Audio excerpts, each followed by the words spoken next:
Hey everybody, Sean from Media Assault here, and this week I'm going back into the 70s for the movie that I'm going to review, 1979 to be exact. Going back to Prophecy, which was released in August of 1979, and this is not to be confused with The Prophecy, which was released in 1995 and features Christopher Walken as an angel, and I believe that was actually turned into a series of films, three if I remember correctly, but I'm not talking about that movie. I'm talking about Prophecy from 1979.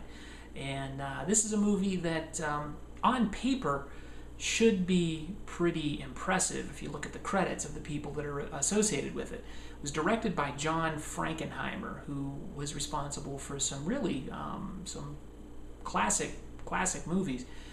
Birdman of Alcatraz from 1962, the original version of the Manchurian Candidate, French Connection 2, Black Sunday, Ronin. He's got a lot of very impressive movies on his resume.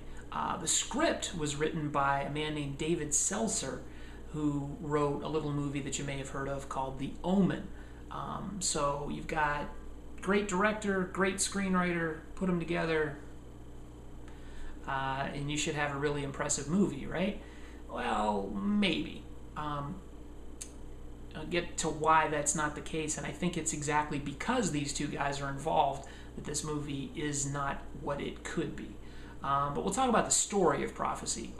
What Prophecy is about, basically in Maine in the late 1970s, there's this conflict brewing between some Native Americans and a lumber company. Now, the lumber company has bought up a lot of land that the Native Americans live on, and obviously that is causing some problems for the Native Americans because they don't want this to happen. They don't want their home basically to be chewed up by the lumber company. So they protest to the government. The government recruits a man named Robert Verne, played by Robert Foxworth in the film, to travel to Maine and working for the EPA, the Environmental Protection Agency. And he's supposed to check in to see whether the lumber company is doing right by the environment or not. If they're doing the right things for the right reasons, then the sale will go through and the Native Americans are out of luck. But if the lumber company is doing something harmful to the environment, then the sale will fall through and the Native Americans get to keep their land. So the doctor takes his wife, Maggie, played by Talia Shire, from the Rocky movies, Yo Adrian, her, takes her with him. And there's a subplot involving the fact that she's pregnant and doesn't know how to break it to her husband, which comes into play a little later. But anyway, they travel to Maine and they meet a representative from the lumber company named Bethel Isley, I believe is his name, and he's played by Richard Dicehart, who the name may not be recognizable, but his face, if you saw him, you'd recognize him instantly. He's been in a lot of movies, usually playing a supporting character. But anyway, so Bethel tells Maggie and Robert about this legend that the Native Americans have been talking about called the Katahdin, or Katahdin, that's it. And this legend is supposed to be this creature that has risen to protect the land. And the reason he brings it up is because some lumberjacks have disappeared, and the search and rescue team that went in to save the lumberjacks or find them have also disappeared. The lumber company blames their disappearance on the Indians, the Native Americans, and the Native Americans blame it on this creature. So who's telling the truth, right? So anyway, Robert and Maggie go in and they meet with this guy named John Hawkes, who's played by Armand Assante. And he is the leader of the Native Americans' resistance movement towards the lumber company's purchase of the land. And he shows them some things about the area that are kind of curious. The fact that the animals in the area seem to grow to twice their normal size. Babies that are born in their village are born sometimes with these horrible birth defects so bad that death is actually preferable to these children living. So Robert and Maggie get a little concerned because the lumber company seems to be on the up and up. So they decide they're going to test the blood of the villagers to see if they've been poisoned with anything. And unfortunately, the results will take about 10 days to get back. While they're testing the blood of these villagers, some campers are brutally murdered, and the authorities arrive in the Indians' village, and they blame the deaths of these campers on the Native Americans, and they start to try to arrest John Hawkes. Hawkes takes off into the woods, and Robert wants to see this campsite crime scene. He wants to take a look at these murders. So he travels to the campsite, and while he's there, Maggie discovers, caught in a poacher's net in the stream that runs by the campsite, 2 mutated bear cubs, one of which is still alive. So Robert's excited. He wants to keep this bear cub alive, even though it looks terrible. He wants to keep it alive because it's the evidence he needs against the lumber company and what they're doing to the environment. The problem is these bear cubs belong to Katahdin, because Katahdin is a mutated bear. And Katahdin wants her bear cubs back. So wackiness ensues. Now, I had talked about the fact that the pedigree of this film, the fact that John Frankenheimer directed and David Seltzer wrote this film, work against the movie. And I think the reason that is because Frankenheimer's used to directing suspense-type movies and dramas, action-oriented type things, but not necessarily horror.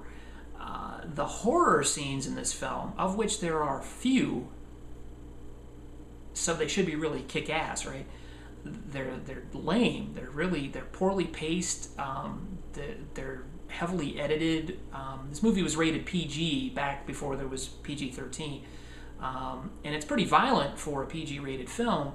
But it's obvious that things have been cut out with the subtlety of using a chainsaw for brain surgery. I mean, it's terribly edited when it comes to the monster bear scenes. But yet the non-horror elements of the movie, man, this movie does everything it possibly can to distance itself from the B-movie, B-horror grade genre. It's got characters that are fleshed out to the hilt. It's got a storyline that it takes very seriously. And so you take these elements, this pretty decent storyline and a pretty good concept, and characters that actually not necessarily care about. I mean, it is still a horror movie, but they're pretty well fleshed out. And then you put them together with these chopped up, badly edited horror scenes that feature a rubber bear suit that looks like it was slapped together at the last minute. And you put those together and you get this film that just seems really off kilter. I mean, there's just something odd about this movie, which is bad and disappointing, I should say. It's disappointing because this is a really good concept for a movie. I mean, you've got the environment mutating creatures into killers, and you kind of feel kind of bad for the animals because it's not their fault, but yet they're defending their territory, which is what animals would do. But yet, their brains are turned to mush basically by this mercury poisoning that's happening to them. I don't know. This movie is just a big disappointment. I remember as a kid when this movie came out, it was fairly well hyped up. And I really, really wanted to see it, and I just never got around to it until tonight. And it was the first time I ever watched this movie from beginning to end. And I'm just really disappointed by it. So check it out if you want to, but I'm going to give it a 4.5 out of 10. I mean, I'm really, really disappointed by it. The performances are great.